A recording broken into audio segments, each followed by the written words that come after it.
Heaven's Wager is Ted Dekker's first published book, came out 20 years ago, way back in 2000. So we're going to take a look at it today. Does it hold up to some of his more recent works? Let's find out.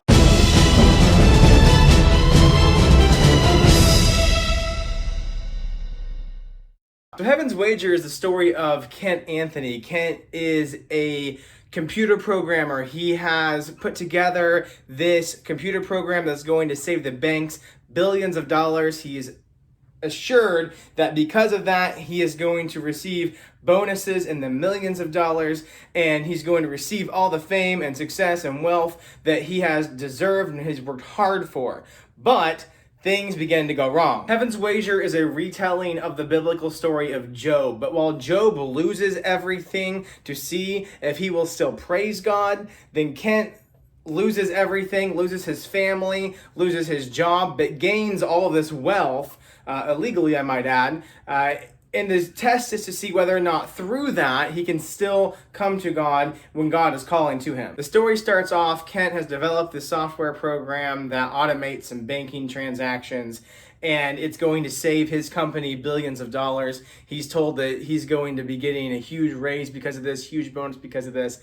But when he has to rush back to the States because his wife is in the hospital, he finds out that his boss takes credit for the whole thing and he's left with absolutely nothing. So his wife dies, and then later his kid dies, and he's left with absolutely nothing. He doesn't have the success that he wants. He doesn't have the family that he had. He's left with nothing except a secret backdoor into the program, which will allow him to siphon off some of this money. So he concocts a plan that he is going to, for every certain amount of transaction, take just like a penny or two from it. That way nobody will notice that it's missing. And if it is missing, no one's really going to care. It's just a few pennies. If they question too much about it, he'll refund it to them.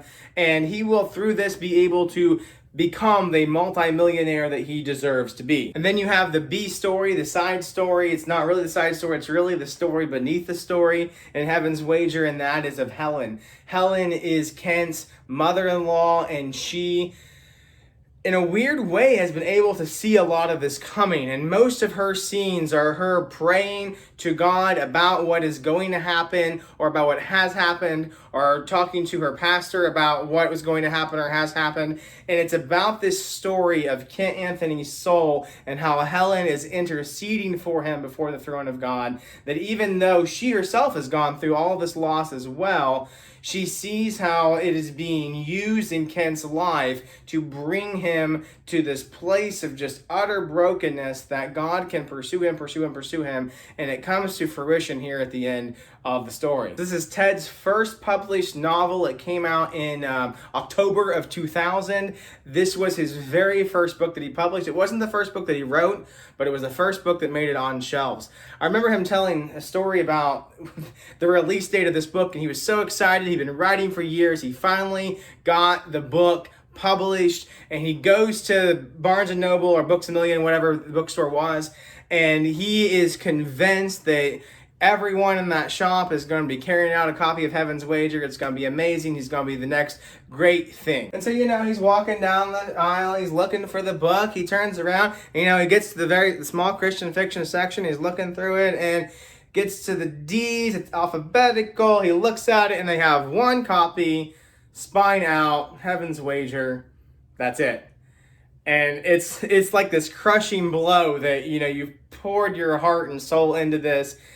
At this point, he'd written like 5 novels. This is his first one that's finally out on shelves.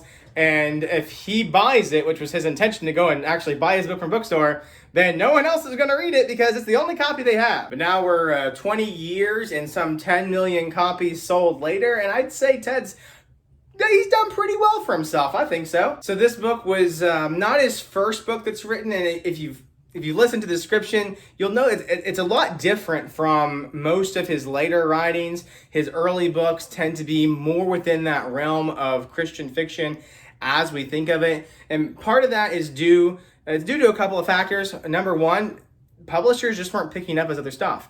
He had already written what would be the first draft of what would become Showdown. He had written the Circle trilogy, or at least at the very least he'd written Black at this point, which was called Genesis.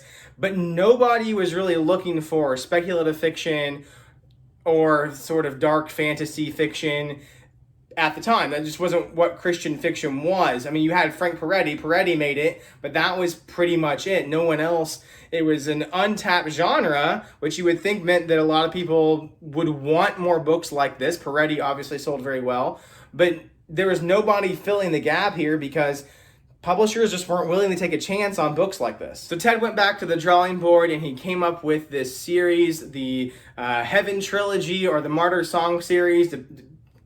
They've been called both depending on what time you saw it. When they first came out, they were called the Martyr Song series. When they repackaged it in 2005, they changed it to the Heaven Trilogy. I don't know why. That's just the way that they marketed it. Anyway, these first few books of Ted's really are different in style and different in tone than a lot of his later work. But if I'm gonna be honest, it holds up. I really like it. It's very deep. It's very theologically rich. I think Ted would tell you that some of his theology has changed from that point to now, so he may not write it the same, even in terms of content. I know he definitely wouldn't write it the same in terms of the style of writing, but this remains one of my favorite books. It's one of my favorite series, Heaven's Wager.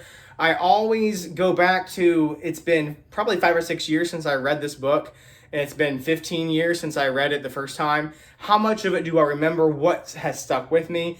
And this is one that I still remember a lot of the plot to. I still remember the characters. They still stick with me.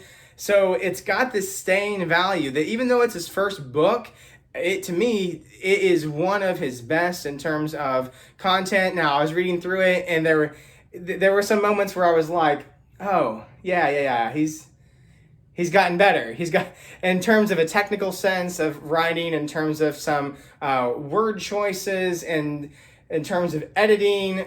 So he's definitely gotten better, but this is one, if you've not gone back to it, if you don't know any of his earlier stuff, then get back on it. And if you've tried some of his new stuff and you've been like, I don't know if he's for me, then go back and at least give these a chance. Give them a shot. See if you like them. You might find a whole new facet of Ted Dekker that you didn't even know existed.